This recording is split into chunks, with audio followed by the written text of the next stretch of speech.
There's a camera that witnessed 2 world wars, a camera that captured revolutions, heartbreak, and the raw truth of humanity. A camera so precise, so revered, that owning one wasn't just about taking pictures. It was about holding a piece of history in your hands. This is the story of Leica, a brand that invented modern photography, then almost vanished into obscurity, only to rise again as one of the most coveted luxury objects on Earth.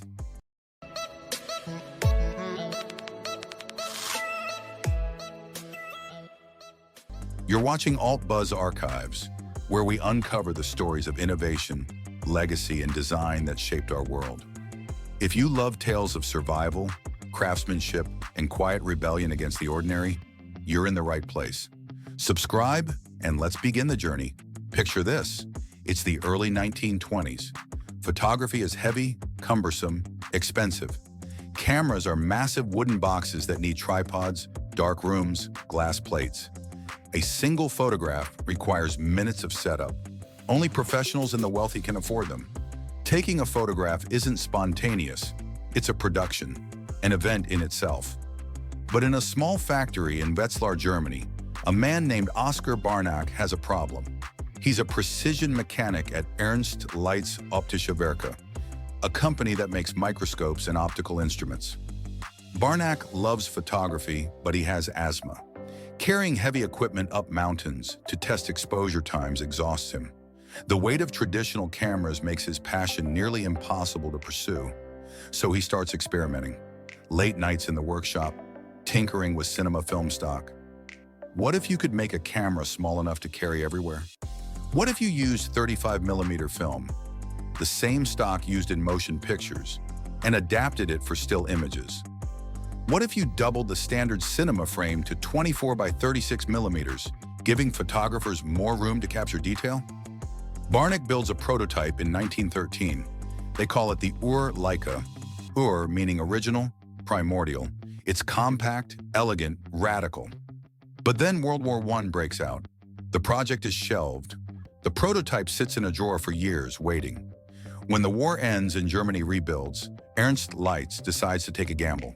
In 1925, at the Leipzig Spring Fair, they unveil the Leica I. The name itself is a contraction, Leitz camera, a compact metal body, a fixed 50mm lens, a focal plane shutter that could freeze motion at speeds ranging from 1/20th of a second all the way to 1/500th of a second. The photography world is skeptical. How can such a small camera produce quality images? Where's the bellows? Where's the plate holder? But Barnack and Leitz know something others don't. The image quality isn't just about size. It's about precision engineering and exceptional optics. The Leica I doesn't just change cameras, it changes culture.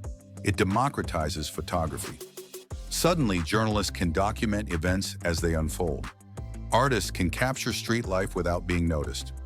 War correspondents can move through battlefields with their camera strapped around their neck instead of mounted on a tripod. The Leica I gives birth to photojournalism, to street photography, to the concept of the decisive moment. That fraction of a second when all elements align perfectly in the frame. Henri Cartier-Bresson, the master himself, would later call his Leica the extension of his eye. Robert Capa would carry one into the trenches of the Spanish Civil War, capturing images so raw they would define conflict photography for generations. The camera becomes intimate, personal, a witness to history that fits in your hands. By the 1930s and 40s, Leica is no longer just a camera maker. It's become a symbol. During World War II, despite the darkness consuming Europe, Leica cameras continue to document. Soldiers carry them, resistance fighters hide them. The images captured during those years, the destruction, the suffering, the resilience, many of them were shot on Leica rangefinders. And through it all, the engineers in Wetzlar keep refining. They introduce interchangeable lenses. They perfect the rangefinder focusing system, a brilliant optical mechanism that allows photographers to focus precisely by aligning 2 overlapping images in the viewfinder. It's faster than ground glass, more discreet than a mirror slap, more intuitive than guessing distance. Then, in 1954, Leica releases what many consider the ultimate expression of their philosophy, the M3. Close your eyes for a moment and imagine the sound. That mechanical click. Sharp, decisive, almost musical. The smooth rotation of the film advance lever. The weight of solid brass in your palm, wrapped in vulcanite, covering that warms to your touch. The M3 wasn't just a camera, it was an instrument, a Stradivarius for light. The M stands for Messsucker, German for rangefinder with a built-in viewfinder. The 3? Because this was the third evolution of the M concept, though the first to bear the M designation publicly. Everything about it was refined to perfection. The viewfinder was brighter than any competitor's.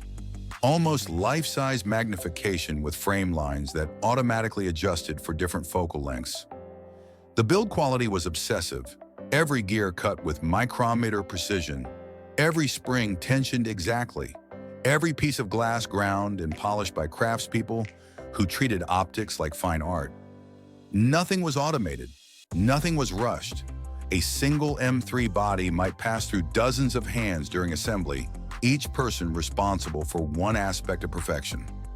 Owning an M3 cost about 4 times the average monthly salary of a German worker. In today's terms, imagine spending $15,000 or $20,000 on a camera body. But for those who used it, the photojournalists, the documentary makers, the artists, the price was irrelevant. This wasn't a purchase, it was an investment in permanence. Leica had become more than a brand. It was a philosophy, a way of seeing that prioritized deliberation over speed, quality over quantity, timelessness over trends. Professional photographers would use the same M3 for decades, pass it down to younger colleagues. The cameras would survive wars, revolutions, decades of daily use, and still function flawlessly. In the images, legendary. The Leica look became a thing. That certain quality of sharpness combined with organic rendering. The way Leica lenses rendered out-of-focus areas. The micro-contrast, the color science. Photographers could recognize a Leica image even without being told. For nearly half a century, Leica reigned supreme, the rangefinder king, unchallenged, uncompromising. But then came the storm, the late 1990s. Digital technology sweeps through the industry like wildfire. Canon and Nikon released digital single-lens reflex cameras that shoot, review, delete, and reshoot instantly. No film, no waiting, just instant results on a screen. Sony enters with sensors that push boundaries. Megapixel counts climb. Autofocus gets faster. Video modes transform cameras into multimedia tools. And Leica? Leica clings to film. They believe their heritage and craftsmanship will be enough. They release a few digital models, the Digilux series, collaborations with Panasonic, but they're half-hearted. Compromises. The heart of Leica remains in mechanical rangefinders and film. The market doesn't care about heritage when convenience is king. Professional photographers switch to digital systems. Newspapers demand digital workflows. Film labs close. Leica's sales plummet. The Wetzlar factory goes quiet. Employees are laid off. By 2004, Leica is bleeding money. Banks close, credit lines, bankruptcy looms. The brand that defined photography for nearly a century is dying. It's a tragic irony. The company that gave the world the 35mm format is being killed by its own stubborn loyalty to it. Then a savior appears, Andreas Kaufmann, an Austrian investor who's also a photographer. He understands the emotional connection people have with Leica. He knows this brand means something beyond quarterly earnings. In 2004, Kaufmann buys a majority stake. He restructures the company, keeping the craftspeople who understand Leica's soul. And he makes a radical decision that goes against every modern business principle. Leica will not compete with Canon, Nikon, or Sony. It will not chase volume. Instead, it will do the opposite. It will become smaller, more exclusive, more luxurious, more expensive. If you value stories where design, history, and human passion collide, subscribe to Alt Buzz Archives. Every week we rediscover the icons that shaped our world. Kaufmann's vision was simple but daring. Make a few for a few. Leica would no longer be just a camera company. It would become a lifestyle brand, a heritage object, a symbol of discernment and craftsmanship in a world increasingly dominated by disposable technology. The turnaround strategy was meticulous. First, Leica had to prove it could make digital cameras worthy of the Leica name. In 2006, they released the M8, their first true digital rangefinder. It wasn't perfect. Early units had issues with infrared sensitivity. The sensor was slightly smaller than full frame, but it was distinctly Leica, manual focus, no autofocus motor, no video mode, just a digital sensor and a classic rangefinder body. Photographers who tried it were stunned. Yes, it was expensive, nearly $5,000 for the body alone. But the image quality, the handling, the connection to the act of photography, it was everything modern digital cameras weren't. It was slow, deliberate, demanding. Then came the M9 in 2009, Leica's first full-frame digital rangefinder. This was the breakthrough, a sensor that matched the beloved 35mm format exactly.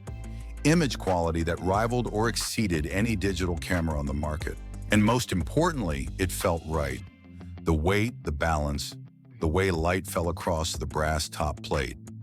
Kaufmann didn't stop at products. He reimagined the entire Leica experience. He opened boutique stores in major cities around the world: Tokyo, New York, London, Paris, Singapore. But these weren't just retail spaces. They were galleries, museums, cafes, places where you didn't just buy a camera, you entered into a relationship with a legacy. Walk into a Leica store and you're surrounded by iconic photographs shot on Leica cameras throughout history. You can hold vintage models under glass, attend workshops taught by master photographers, sit with an espresso and discuss the merits of different focal lengths with other enthusiasts. At the heart of it all, Leica opened Lights Park in 2013, a sprawling modern headquarters in Wetzlar that's part factory, part museum, part pilgrimage site. The architecture is stunning. Glass walls overlooking the town where it all began. Inside, you can watch craftspeople at work, see lenses being hand-polished, watch camera bodies being assembled piece by piece, following techniques that date back decades. Tours of Lights Park became events. Photographers travel from around the world just to see where their cameras are born. It's not just manufacturing, it's theater, a demonstration that, in an age of automation and mass production, human hands and human judgment still matter. Leica wasn't trying to sell you the future. It was selling you the past, reimagined. Tradition meeting innovation, heritage meeting technology. Then in January 2022, Leica unveiled the M11, 60.3 megapixels, full-frame backside illuminated CMOS sensor, rangefinder focusing, mechanical shutter with electronic option, and a design that looks almost identical to cameras made 70 years ago. The same top plate, the same dials, the same soul. But look closer and you see innovation everywhere. The base plate contains the entire battery and storage system. Swap it for a different base and you change the camera's capabilities. The internal memory is 64 gigabytes, extendable to 256 gigabytes.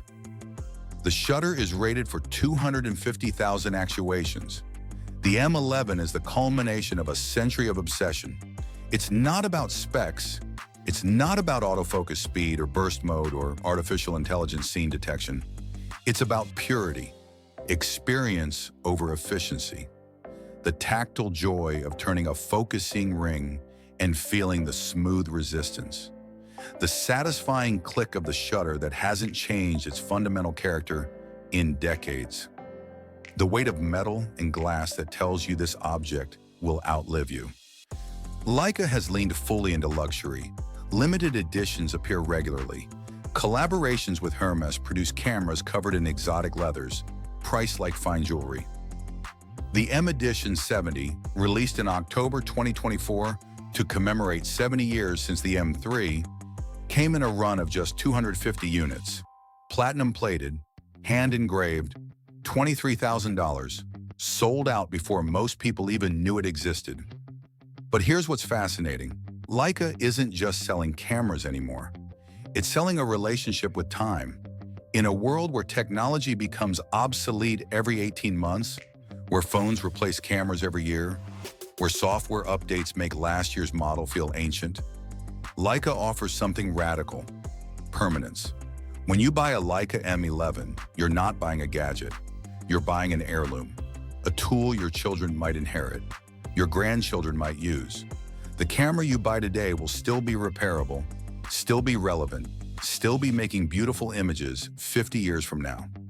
This is countercultural in the extreme. Every other camera company wants you upgrading constantly. New models every year with incremental improvements that make last year's camera feel inadequate. But Leica says no. We're making cameras that last, that endure, that become more precious with age and use. And collectors? They've gone mad for Leica. Vintage models sell at auction for staggering prices. A Leica Zero series from 1923, one of just 25 ever made, sold for $2.95 million. The Your Leica prototype? It fetched nearly $2 million. Even more common models like early M3s command thousands, sometimes tens of thousands, in excellent condition. Why? Because a Leica represents something we've lost in modern life. The idea that objects can have souls, that tools can be precious not just for what they do, but for what they mean. So why does Leica endure? Because it survived wars, it survived technological revolutions, it survived its own near-death experience, it watched empires rise and fall, it documented the 20th century and now chronicles the 21st, and through it all, it never forgot what it was. Leica represents patience in a world obsessed with speed, craftsmanship in a world of mass production, simplicity in a world drowning in features, permanence in a world of planned obsolescence. Think about this. Every year, camera manufacturers release new models with marginally better autofocus, slightly higher resolution, fractionally faster burst rates. They add features nobody asked for, connectivity options nobody uses. They chase specifications that look good on paper, but don't make photographs better. Leica does the opposite. The M11 has essentially the same control layout as the M3 from 1954. Turn the shutter speed dial, adjust the aperture ring on the lens, focus manually, compose, shoot, that's it. No menus buried 6 levels deep, no artificial intelligence making decisions for you, no scene modes or creative filters. It's not for everyone. And that's exactly the point. You can't spray and pray with a Leica. The maximum frame rate is less than 5 frames per second. There's no autofocus to track subjects, no image stabilization to compensate for shaky hands. You have to know what you're doing. You have to think. You have to slow down. And in that slowing down, something magical happens. You become more intentional. Every frame matters because film shooters know the discipline of limited frames, and Leica digital shooters adopt that same mindset voluntarily. You compose more carefully, you wait for the right moment, you connect with your subject. Street photographers still swear by Leica. The rangefinder is nearly silent. No mirror slap to alert subjects. The compact size makes it unobtrusive. You can shoot from the hip, zone focus, grab moments without being noticed. Photojournalists working in conflict zones still choose Leica because reliability matters when your life might depend on your equipment functioning in extreme conditions. A new generation of creatives is discovering that sometimes limitations breed creativity. When you can't rely on autofocus, you learn to anticipate action. When you can't chimp after every shot, you trust your exposure judgment. When you can't shoot 10 frames per second, you wait for the decisive moment. Leica doesn't promise you'll take better photos. It promises you'll think differently about taking them. From the streets of Leipzig in 1925 to the luxury boutiques of Tokyo in 2025, Leica's journey is more than a business story. It's a meditation on value, on what we choose to preserve, on why some objects transcend their function and become symbols. Think about holding a Leica I and a Leica M11 side by side, 100 years between them. The Leica I weighs about 400 grams. Manual focus, fixed lens, shutter speeds from 1/20th to 1/500th of a second, 36 exposures per roll of film. The M11 weighs about 590 grams. Manual focus, interchangeable lenses from Leica's legendary M mount system, electronic shutter up to 1/60,000th of a second, thousands of images per charge, yet spiritually they're identical. The same philosophy of precision and minimalism, the same devotion to the craft of photography over the gadgetry, the same quiet confidence that great tools don't shout, they endure. This is Leica's triumph. In a century that saw horse-drawn carriages replaced by automobiles, typewriters replaced by computers, film replaced by digital, analog replaced by artificial intelligence, Leica remained Leica. The company changed without compromising, evolved without forgetting. Andreas Kaufmann understood something profound. Leica's value wasn't in competing with everyone else. It was in being incomparable.